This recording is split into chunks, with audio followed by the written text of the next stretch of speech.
Hello. Hello. Thank you for coming.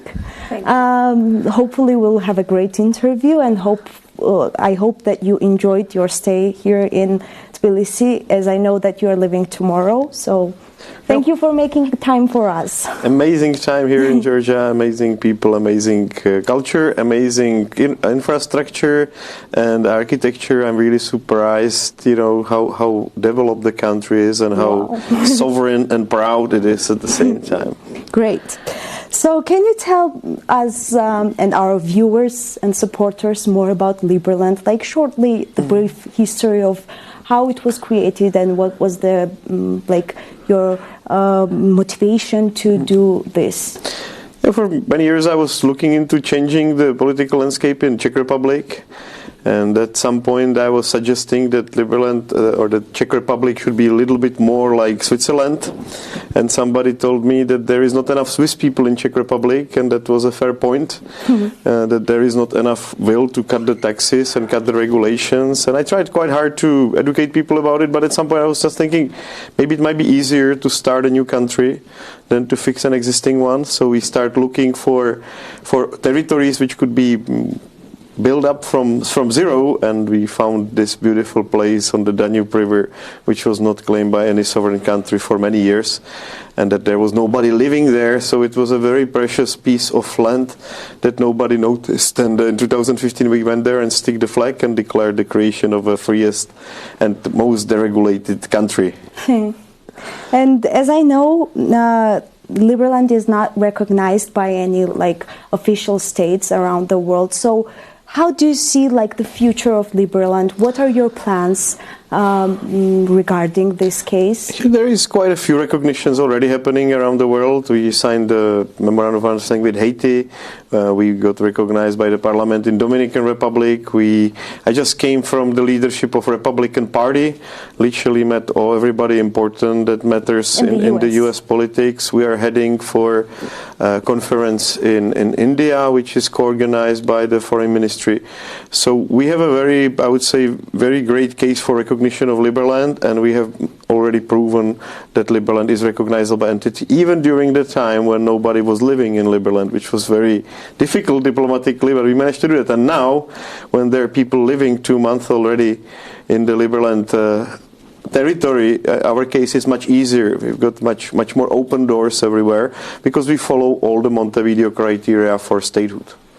And Samuela is one of the people who works internationally with other states around the world, yes. And what are your work? What is your specialization in work of Liberland, and how do you promote the Republic of Liberland?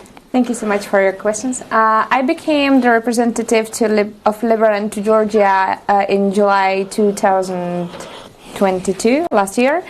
And I'm one of more than 80 representatives around the world. So we have representative of Liberland in almost every of the country. So when people, anywhere where they are, they want to connect and talk about Liberland, or they want to organize a meetup or participate, so they are free to do so. They can find their closest representative on our website. And I saw that there's no representative to Georgia, and despite I'm a foreigner myself, so I'm humbled and grateful that I could become the representative to this beautiful country. My motivation was that I believe that both Liberland and Georgia share the same value of freedom. And so I wanted to represent it here and to connect with other like-minded people here and see what we can do here. My primary motivation at first was to just share the awareness.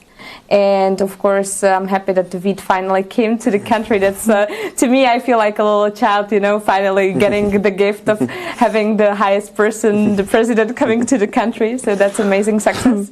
And despite such a late notice, I'm happy that we managed to at least initiate the interview here. We have quite a few supporters here. In the year and a half of being here, I organized some 20 public meetups. I had some 20, maybe even more private connections, private meetings with some investors here, with some business people in blockchain, because more pro-freedom people, libertarians, and so on. And we saw how we could cooperate. I was invited to many conferences here and to spread the awareness here and to see how Liberland could potentially help. We also started in last autumn, a year ago, we started a podcast, Liberland in Georgia. It was a great opportunity by Franklin Club. They offered us to start a podcast here. And I made interviews with some 10 entrepreneurs here. And also one of the people was the investor from abroad. And it actually really gained a lot of trust to Georgia as a country. Because when I talk about Georgia on the West, so people are a bit confused. They don't know about what to expect. And so I'm happy that even it doesn't really have such a high reach, but it already got a great investment opportunities to here, and it gained more trust to Georgia. And I'm happy that people really seriously are willing to relocate themselves or their companies or want to bring in money, buy real estate here and so on. So I hope to continue with this. Great. And as I know, you guys have all figured out with cryptocurrency and blockchain technology. So tell me more about that. How do you take cryptocurrency and blockchain technology into governing the country? Because it's very interesting, and I would love to see my country like that one day, to have everything figured out technologically and not just with papers. We just finished the whole project. It took us last 2 years to program it, and before that we were looking for the best technologies and the best systems of governance. So I think we really took the best elements of Swiss democracy and Republic from US, and a little bit of House of Lords from United Kingdom, a little bit of meritocracy from Singapore. We will compact that into nice political system that is all pre-programmed on blockchain. So all the things that are happening inside of the country are completely transparent.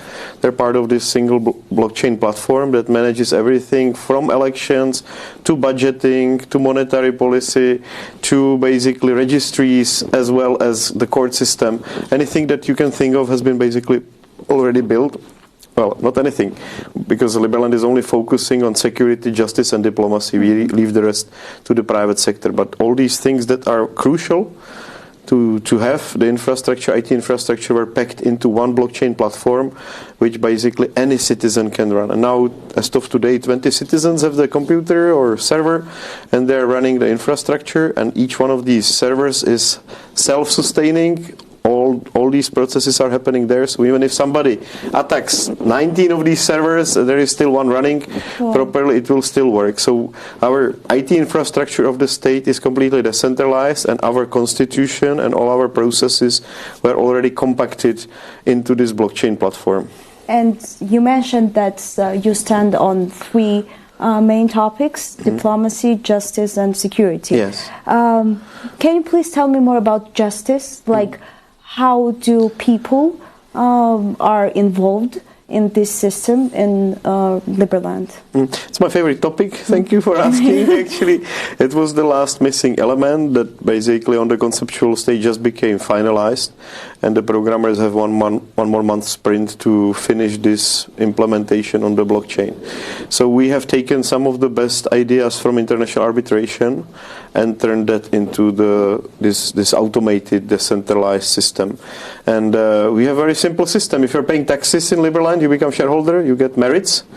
But if you harm the country in some way, direct economical way, or you harm somebody else in the ecosystem, you lose these merits.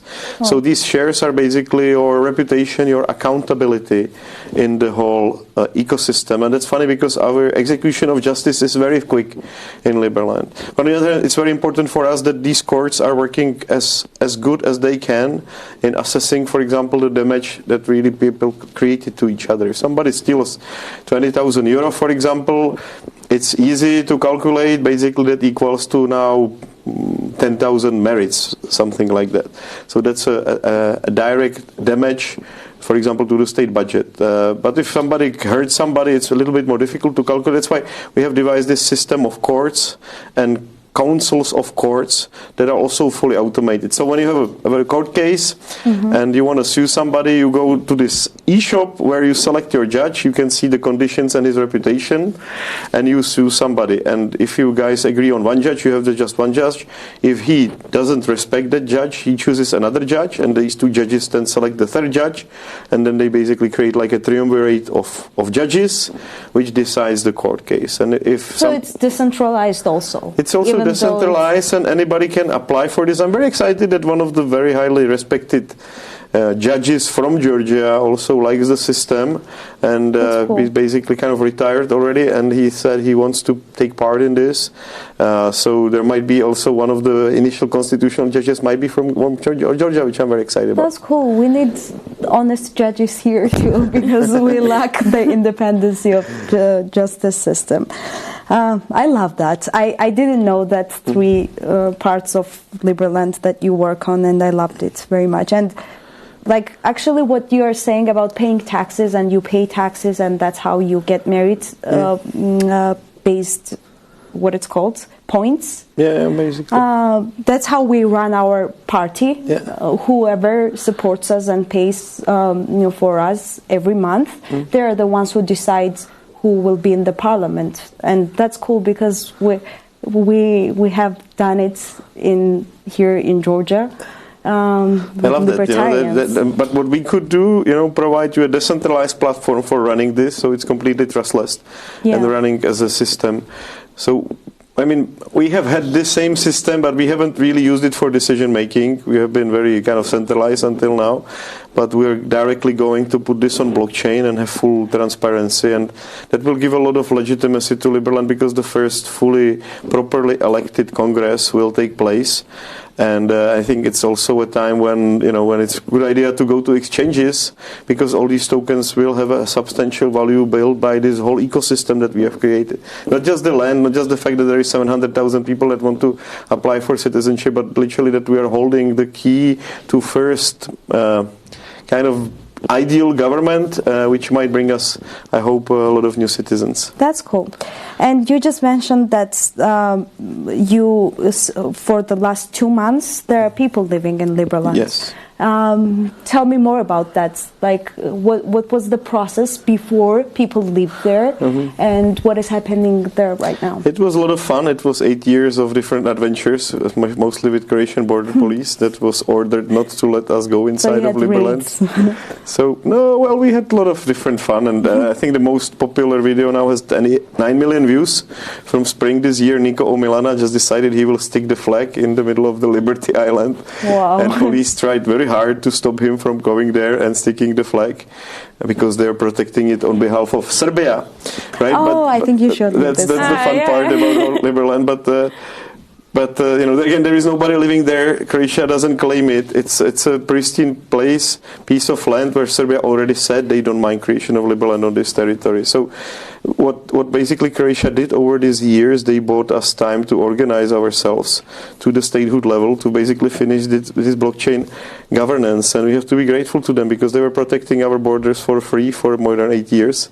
And now when we have grown to the level where we are already basically nascent state with all what it entails, they have let go, and that's very nice. So they have opened unilaterally the borders with Liberland. If you're coming to Liberland, they will check your papers on the way in, and they will check your papers on the way out. They have de facto created border without recognizing the country yet fully, but it was extremely friendly step towards our nation on our way to full sovereignty. Thank you so much.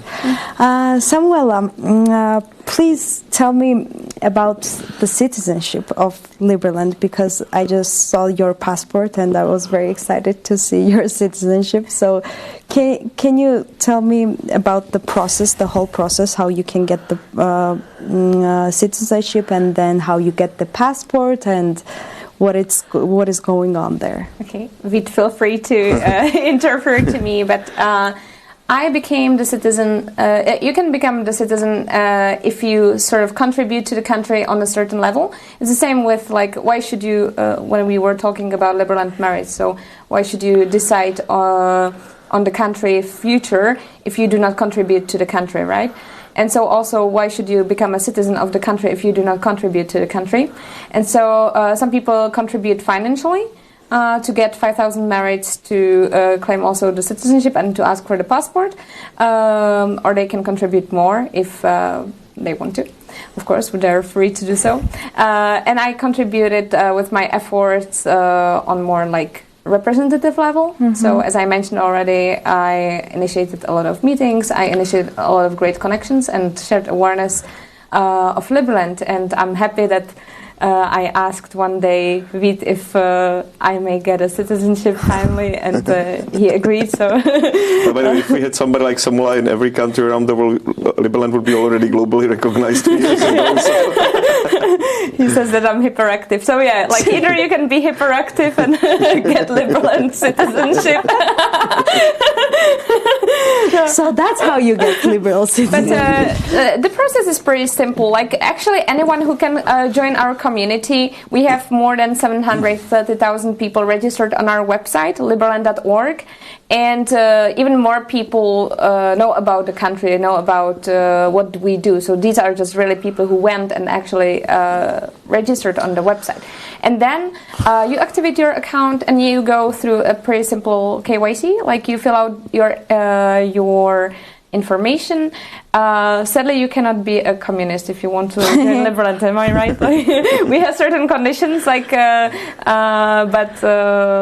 you go through the KYC and then you choose the way how you want to contribute, and you can even ask for a residency card. So actually, here in Georgia, we have quite more and more residents here. There are more people who are interested into become at least the e-resident. So that costs like $150. To get the e-residency card, we deliver it to you here, so that's not a problem.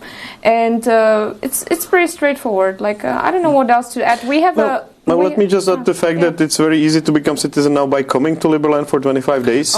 That's very important. That's the fastest track that you can do without any money. You just come and live in Liberland and help the development of the country physically. So it's probably, and it's kind of exciting. And we still have at least for next month we have a great weather. It was 26 degrees today in Liberland, and the beaches are very long these days because the Danube is low, so it's more like a paradise area right now. I'd love to come. So it will be a lot of fun, you know, and we're actually turning whole Liberland for the winter into a big sauna spa city. Wow! So that will be a lot of fun.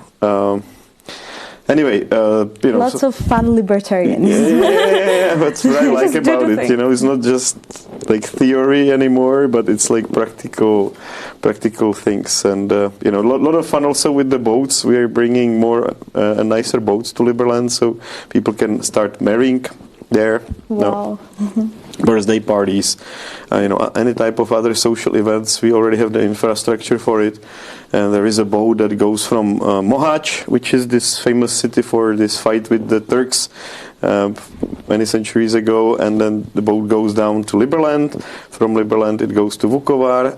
Vukovar is a Croatian city, big city, and from Vukovar it goes to Apatin, where we already have a resort, so people can party there, and then goes back to Moháč, and then to Liberland.